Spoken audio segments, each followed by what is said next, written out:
Recently अभी cash for query scam news में बना हुआ है। इस न्यूज़ में हमें पार्लियामेंटेरियंस का इंडस्ट्रियलिस्ट के साथ में एक लिंक देखने को मिल रहा है, पैसों का हेरफेर और करप्शन के केसेस देखने को मिल रहे हैं, और साथ ही साथ में यहाँ पर पार्लियामेंटेरियंस का जनहित में न काम करके पर्सनल बेनिफिट और इंडस्ट्रियलिस्ट के फेवर में काम करने का मैटर समझ में आ रहा है। जानेंगे आखिर में पूरा ये मैटर क्या है। साथ ही साथ में यहाँ पर कुछ सवाल भी हैं जिनके हम लोग जवाब ढूंढने की कोशिश करेंगे।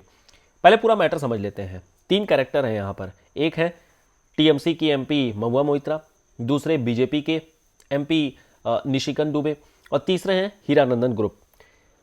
यहाँ पर जो मेन मैटर निकल करके आया है उसमें यह है कि बीजेपी के एमपी निशिकांत दुबे ने टीएमसी के एमपी महुआ मोइत्रा के ऊपर में एक केस लगाया है, एलिगेशन लगाया है कि इन्होंने हीरानंदन ग्रुप से पैसे लेकर के सवाल पूछे गए हैं अडानी ग्रुप के खिलाफ में।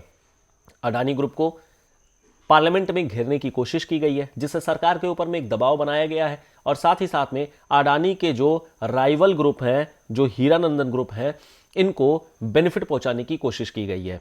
फिलहाल अभी मैटर यह हुआ है कि इसको एथिक्स कमेटी ने समन किया है और हीरानंदन ग्रुप ने एडमिट किया हुआ है कि यस, इन्होंने महुआ मोइत्रा को पैसे देकर के सवाल पूछा गया था।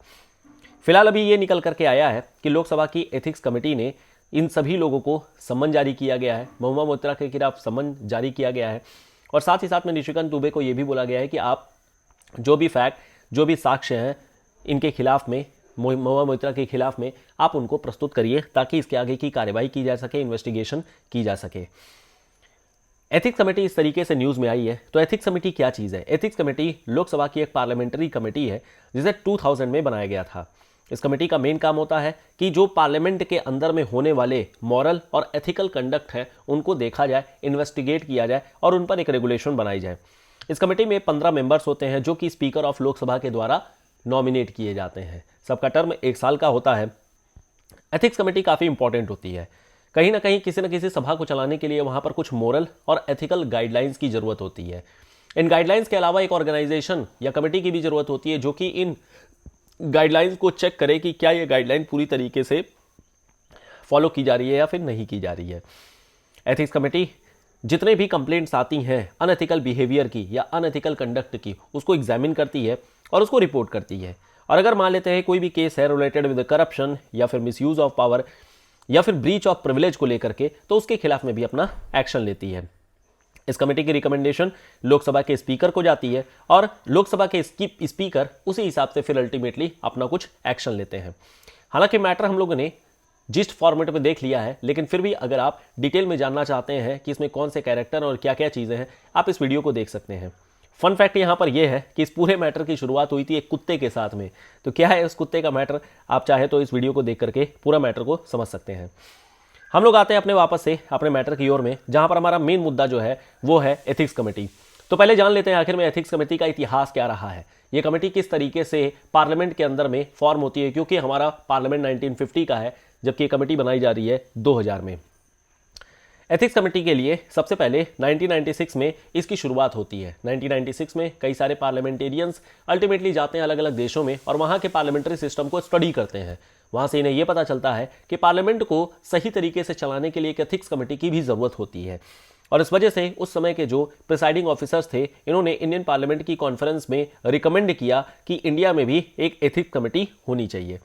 उस समय के जो लोकसभा स्पीकर थे जीएमसी बालयोगी, इन्होंने फिर लोकसभा में एथिक्स कमेटी को एक एडहॉक कमेटी के तौर पर रिकमेंड किया, और इस तरीके से एथिक्स कमेटी एक एडहॉक कमेटी के तौर पर निकल करके आती है।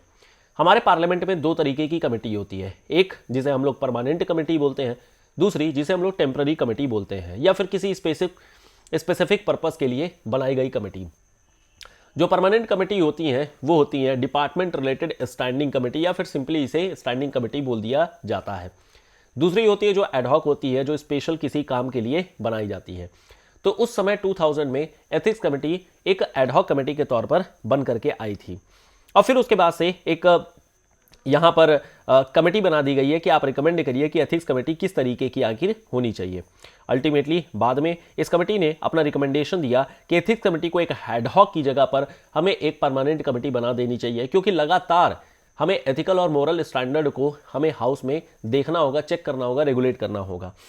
फाइनली यहां पर एक डेवलपमेंट निकल करके आती है। 2000 में एथिक्स कमेटी को एक एडहॉक कमेटी के तौर पर बनाया गया था। 2001 में रिकमेंडेशन दी गई थी कि इसे एक परमानेंट कमेटी, स्टैंडिंग कमेटी के तौर पर हमें बना देना चाहिए। 2015 में फिर जाकर के 16वीं लोकसभा में एक रेजोल्यूशन आया था और वहां से एक एथिक्स कमेटी को अल्टीमेटली एक परमानेंट कमेटी बना दी गई थी।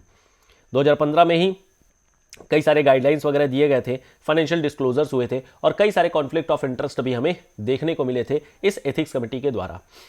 इसी तरीके का एक मैटर हुआ था 2005 में भी, जो आज की डेट में मैटर चल रहा है कैश फॉर स्कैम, सेम वैसा ही मैटर 2005 में भी हुआ था।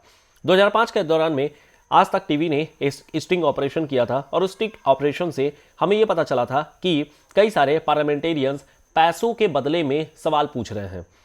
और इस स्टिंग ऑपरेशन के जरिए हमें पता चलता है कि कहीं ना कहीं पार्लियामेंटेरियंस का पैसे लेकर के इंडस्ट्रीज के साथ में भी एक लिंक बन गया था। इस मैटर को अल्टीमेटली पार्लियामेंट में देखा गया, सुना गया और ट्रांसपेरेंसी और लॉबिंग के बाद में अल्टीमेटली 11 एमपी को यहां से एक्सपेल कर दिया गया था। सरप्राइजिंगली बात यह है कि उस समय जो महुआ मोहित्रा थी, इन्होंने निशिकांत दुबे के ऊपर में एलिगेशन लगाया था और आज वही चीज बदली स्थिति देखने को हमें मिल रही है। तो इस तरीके से एथिक्स कमेटी का हमें एक इंपॉर्टेंस और इसके जो कार्य मतलब करने की प्रक्रिया है यानी फंक्शनैलिटी है वो भी हमें देखने को मिल जाती है। समझ लेते हैं कि आखिर में प्रोसीजर क्या होता है। अगर कंप्लेन करनी होती है तो किस तरीके की कंप्लेन कर सकते हैं। कंप्लेन करने के लिए दो व्यक्ति हो सकते हैं, या तो वो एमपी खुद हो जो उस समय के एमपी हो, तात्कालीन एमपी हो, या मान लेते हैं कोई बाहर का आदमी हो, हम और आप में से।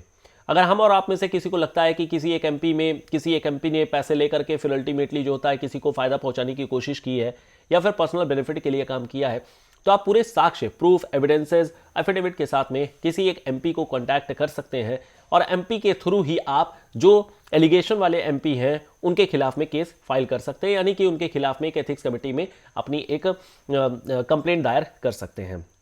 लेकिन इसके बदले में अल्टीमेटली आपको कुछ एविडेंसेस, एलिगेशंस और जो एफिडेविट है वो देना पड़ जाएगा। कंप्लेंट फिर अल्टीमेटली चेक किया जाएगा कि ये कहीं फॉल्स, फ्रिवलस या फिर किसी तरीके का गलत साक्ष्य के बेसिस पर तो नहीं बनाया गया है। फाइनली यहाँ पर स्पीकर एथिक्स कमेटी को रिकमेंड कर देते हैं कि चलो ठीक है, आप जो है जो कंप्लेंट आई है उसके खिलाफ में एग्जामिनेशन करिए, इन्वेस्टिगेशन करिए और एक रिपोर्ट तैयार करिए।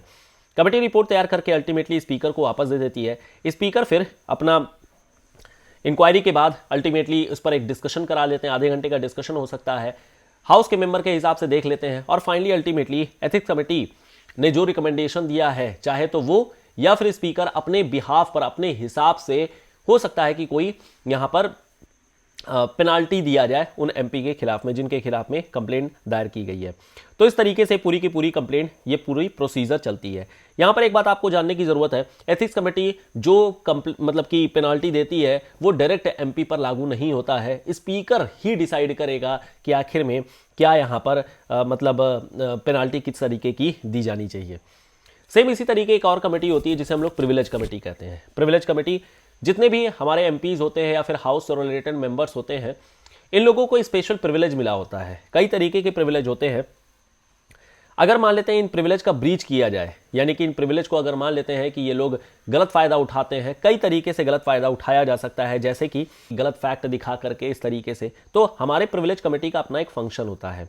ये सवाल को देखती है, ये देखती है with reference to the fact of each question whether breach of privilege is involve और नॉट। ये भी देखती है कि जो हाउस ने अपना रिकमेंडेशन दिया है वो किस तरीके का प्रोसीजर क्या निकल करके आई है, किस तरीके की इन्वेस्टिगेशन की जाती है। इन्वेस्टिगेशन पावर भी अगेन प्रिविलेज कमेटी के पास में होती है। कंटेम्प्ट ऑफ द हाउस को लेकर के, हाउस को ऑब्स्ट्रक्ट करने के नाम पर, misrepresentation to the house को लेकर के, गलत या फिर मिसलीडिंग फैक्ट को लेकर के, कॉन्फिडेंशियलिटी को ब्रीच करने के नाम पर या फिर किसी मेंबर पर असॉल्ट के नाम पर। तो इस तरीके से ये सारी इन्वेस्टिगेशन पावर होती है जिसके खिलाफ में चीजें हो जाती हैं। यहां से एक बात तो समझ में आ रही है कि एथिक्स कमेटी और प्रिविलेज कमेटी कहीं ना कहीं एक दूसरे के साथ में ओवरलैप कर रही हैं। समझ में नहीं आ रहा है कि आखिर में इस कमेटी का मतलब किसी एक पर्टिकुलर कमेटी का खास काम क्या होने वाला है, क्योंकि कहीं ना कहीं एमपी अपने प्रिविलेज को ही लेकर के एथिक्स का इस्तेमाल करेंगे या नहीं करेंगे इस पर डिपेंड कर जाता है। तो कभी कभी केसेस प्रिविलेज कमेटी के पास पहुंचते हैं और कभी कभी केसेस एथिक्स कमेटी के पास में पहुंच जाते हैं। तो कहीं ना कहीं इन दोनों का काम जो होता है एक ओवरलैपिंग सिचुएशन में हमें देखने को मिल जाता है। Allegation of corruption against MP can be sent to either body but usually more serious allegation go to privilege committee. अब इससे होता यह है कि पार्लियामेंट की जो सैंक्टिटी है, फ्रीडम है, अथॉरिटी है, डिग्निटी है, वो बनी रहती है। इससे मेंबर्स डिसिप्लिन में भी रहते हैं और कहीं ना कहीं अगर किसी तरीके का वो प्रिविलेज का ब्रीच भी कर रहे होते हैं, गलत काम कर रहे होते हैं या फिर करप्शन का केसेस कर रहे होते हैं, तो उनके खिलाफ में एक एक्शन भी लिया जा सकता है। ये सारा मैटर तो जब क्लोज हो गया तो अल्टीमेटली कुछ सवाल यहां पर खड़े हो रहे हैं। इस पूरे मैटर को आप लोग समझ गए होंगे। सवाल यहां पर क्या खड़े हो रहे हैं, वन बाय वन करके डिस्कस करते हैं। पहला सवाल है कि आखिर में जो निशिकांत दुबे ने एक्यूजिशन ये किया है, एलिगेशन लगाया है, वो कितना सीरियस है। देखिए, सीरियसनेस जो होगी वो तो एथिक्स कमेटी के रिकमेंडेशन के बाद ही पता चलेगी कि आखिर में क्या मैटर है। लेकिन कहीं ना कहीं आज की डेट में न्यूज़ मीडिया के हिसाब से हमें यह पता चल रहा है कि मैटर अभी फिलहाल काफ़ी संगीन है, काफ़ी ज़्यादा सीरियस मैटर यहाँ पर अभी देखने को हमें मिल रहा है। सो क्या एथिक्स कमेटी फिलहाल सही कर रही है या फिर जो मैटर किया जा रहा है it is a right forum for such a matter? सवाल का जवाब यह है कि पार्लियामेंट में कहीं ना कहीं हमें एथिक्स को मेंटेन करना होता है, कहीं ना कहीं जो प्रिविलेज है उसको मेंटेन करना होता है। तो एथिक्स कमेटी या फिर प्रिविलेज कमेटी, इन दोनों में से किसी कमेटी को दे करके अल्टीमेटली जो भी यहाँ पर एलिगेशन या जो भी यहाँ पर सवाल खड़े किए जा रहे हैं उनके खिलाफ में एक इंक्वायरी बनाई जा सकती है। हालांकि ज़्यादा बेहतर होता अगर ये प्रिविलेज कमेटी को दिया जाता, क्योंकि कहीं ना कहीं this is a breach of privilege, privilege का ब्रीच किया जा रहा है, इस वजह से यहाँ पर चीज़ें की जा रही हैं। हालांकि एथिक्स कमेटी भी ठीक है, एथिक्स भी कहीं ना कहीं यहाँ पर नहीं फॉलो की गई है। सवाल अगला ये होता है कि has there been an allegation against an MP handing over the cases access to the parliament website to someone else. जैसे होता यह है कि अभी डिजिटल कर दिया गया है पार्लियामेंट को, तो यहाँ पर जो भी सवाल पूछने होते हैं वो डिजिटल फॉर्मेट में पूछे जाने होते हैं। तो डिजिटल फॉर्मेट में अगर पूछना है तो ये तो मैटर अभी नया नया है और इस वजह से जो सवाल पूछना है इसे सभी लोग डिजिटल नहीं हो सकते हैं। तो कई लोग क्या करते हैं कि अपना लॉगिन आईडी पासवर्ड जो होता है किसी दूसरे बंदे को दे देते हैं कि मेरे बदले में वो बंदा सवाल पूछेगा, और सवाल पूछने का मतलब ये होता है कि वो पोस्ट करेगा, बेसिकली उसके लिए अपना सिग्नेचर वगैरह लगता है। तो यहाँ पर बिल्कुल किया जा सकता है ये, कहीं ना कहीं आप डिजिटली अगर अनअवेयर हैं तो आप किसी बंदे को अपने साथ में रख सकते हैं ताकि वो काम किया जा सकता है।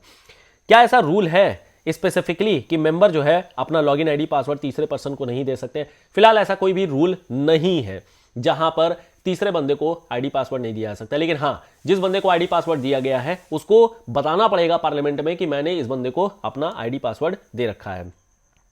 सवाल ये उठता है क्या इससे पहले भी प्रोसीडिंग हो सकती है या फिर कुछ हुई है? तो देखिए, ये तो अगेन एथिक्स कमेटी के रिकमेंडेशन के हिसाब से है।